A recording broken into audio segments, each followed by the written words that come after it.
എടാ ഒരു മിനിറ്റ് എന്താ പരിപാടി? സ്ക്വാഡ് വർക്കാ? നിങ്ങൾ വോട്ട് ചെയ്യാൻ നടക്കണല്ലേ? നിങ്ങൾ ആൾക്കാരാ UDF-ന്റെ? നിങ്ങൾ ആർക്ക് വേണ്ടിയാ വോട്ട്? നിങ്ങളെ സ്ഥാനാർത്ഥി ആരാ? CP ജുബൈരിയ.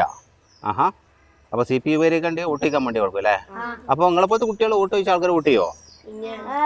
വോട്ട് ചെയ്യും. അല്ലടാ, പിന്നെ ഈ വോട്ട് ചെയ്യുന്ന അങ്ങനെ എത്ര ഉറപ്പിച്ച് പറയാൻ കാര്യം എന്താ? നിങ്ങളാണ് പുതിയ ജനറേഷൻ അല്ലേ? അപ്പൊ നിങ്ങൾ പുതിയ ജനറേഷൻ ആയതുകൊണ്ട് നിങ്ങൾ വോട്ട് ചോദിച്ചാലും മറ്റുള്ളവർ വോട്ട് ചെയ്യും.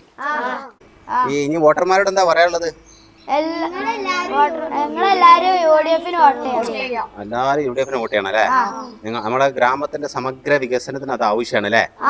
അവര് വന്നിട്ട് പറയും ഈ ഒരു വോട്ടിന് 3 വോട്ടുണ്ടല്ലോ, ഒരു വോട്ട് ഞങ്ങൾക്ക് തന്നാലെന്ന് പറയും. ഈ ഒരു വോട്ട് അവർക്ക് കൊടുത്താണ്ടാകുന്ന പ്രശ്നം എന്താ അറിയാം? പ്രശ്നമൊക്കെ അറിയാം. അതില് MP മുതല് വാർഡ് മെമ്പർ വരെയാണ് ഉള്ളത്. അതില് ഏതെങ്കിലും ഒരു ഭാഗത്ത് തെറ്റില് വന്നാ പിന്നെ വികസനം അവിടെ ഉണ്ടാവും. ആ ഒരു ചെയിന് അറ്റുപോയാല് ആ വികസനത്തിന് അത് തടസ്സം വരും അല്ലേ? അതല്ല ഉദ്ദേശിച്ചത്. അപ്പൊ അതുകൊണ്ട് 3 വോട്ടും ചെയ്യണം. അപ്പൊ ഒരു കാര്യം, 3 വോട്ട് എന്ന് പറഞ്ഞല്ലോ. അപ്പൊ നിങ്ങളെ ഗ്രാമപഞ്ചായത്തുകാരെ മത്സരിക്കുന്നത് CP ജുബൈരിയ. അപ്പൊ ബ്ലോക്ക് പഞ്ചായത്തിലേക്കോ? മക്ബൂൽ പൊട്ടേങ്ങൽ. അപ്പൊ ജില്ലാ പഞ്ചായത്തിലേക്കോ? വെട്ടം ആലിക്കോയ സാഹിബ്. ഓക്കെ, ഇവരൊക്കെ ചിഹ്നം ഏതാ? എല്ലാരും കൂടിയ ആൾക്കാരാ. അപ്പൊ വോട്ട് ഫോർ UDF. അപ്പൊ അവരായി പറഞ്ഞോളൂ.